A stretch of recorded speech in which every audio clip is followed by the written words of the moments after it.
I arrived at university with a mix of excitement and nerves, ready to start my freshman year. The campus was beautiful, with historic buildings and sprawling lawns, but it was Brimstone Hall that caught my eye. The oldest dorm on campus, it had an air of Gothic grandeur and a reputation for being haunted.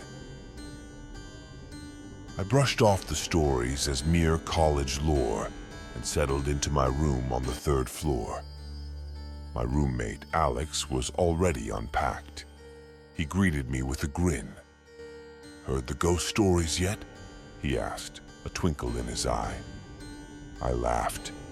"Yeah, but I don't believe in that stuff." As the days passed, we got into the rhythm of college life. Classes, parties, and late-night study sessions became our routine. But strange things started happening in Brimstone Hall. It began with small, almost unnoticeable events. Lights flickering, doors creaking, and an odd chill that seemed to linger in the hallway. One night, Alex and I were studying for midterms when we heard it, a soft, whispering sound. At first, we thought it was the wind, but it grew louder, echoing through the room. We exchanged uneasy glances and decided to investigate. The whispers led us to an old, dusty storage room at the end of the hall. The door creaked open, and the whispers stopped abruptly. Inside, we found nothing but old furniture and boxes of forgotten belongings. As we turned to leave, a sudden cold draft swept through the room, slamming the door shut behind us. We tried the doorknob, but it wouldn't budge. Panic set in as we pounded on the door, shouting for help. After what felt like an eternity, the door finally gave way, and we stumbled back into the hallway, gasping for breath. The next morning, we asked around about the storage room. A senior, Mark, pulled us aside. "You guys went into the old storage room?" he asked, his face pale. "That place is bad news. They say a student died in there years ago and her spirit never left." He told us the story of Emily, a sophomore who had lived in Brimstone Hall decades ago. She was bright and well-liked, but one night she vanished. Her body was found days later in the storage room under mysterious circumstances. Since then, students reported hearing whispers and feeling an eerie presence, especially on the third floor. Despite the unsettling story, life went on. We tried to ignore the whispers and the chills, but they became more frequent, more intense. One night, as I lay in bed, I felt a pressure on my chest, as if someone was sitting on me.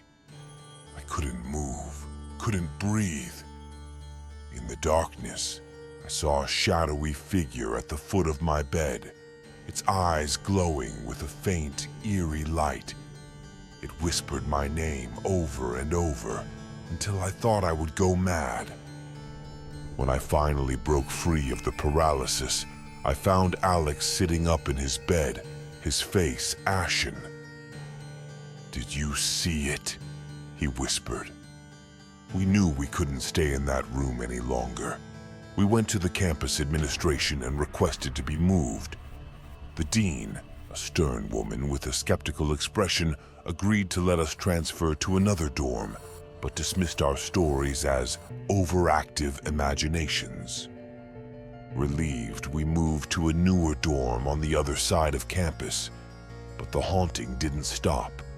The whispers followed us, the cold drafts, the shadowy figures. It was as if Emily's spirit had latched onto us, refusing to let go. Desperate, we turned to the university's Paranormal Society, a group of students who investigated supernatural occurrences on campus. They conducted a seance in our old room at Brimstone Hall, hoping to communicate with Emily's spirit. As we sat in a circle, candles flickering around us, the air grew cold and the whispers began anew. The leader of the group, Sarah, called out to Emily, asking what she wanted. The whispers grew louder, more frantic. The candles extinguished, plunging us into darkness. And then, in the faint light from the window, we saw her. Emily's spirit, pale and sorrowful, hovered in the center of the circle. She pointed to the floor, and Sarah knelt down, finding a loose floorboard. Underneath it was an old, tattered diary. Reading through the diary, we learned of Emily's tragic life, her unrequited love, her struggles, and the fateful night she died. But we also found something else, a letter she had written but never sent. It was addressed to her parents, a farewell note explaining her despair and loneliness. We decided to give the diary and letter to the dean, hoping to finally bring Emily some peace. The dean, moved by the discovery, arranged for a proper memorial for Emily. As we attended the ceremony, the whispers stopped and the cold drafts disappeared. For the first time in weeks, we felt a sense of calm.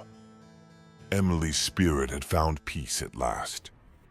But as I looked back at Brimstone Hall, I couldn't shake the feeling that its dark history was far from over.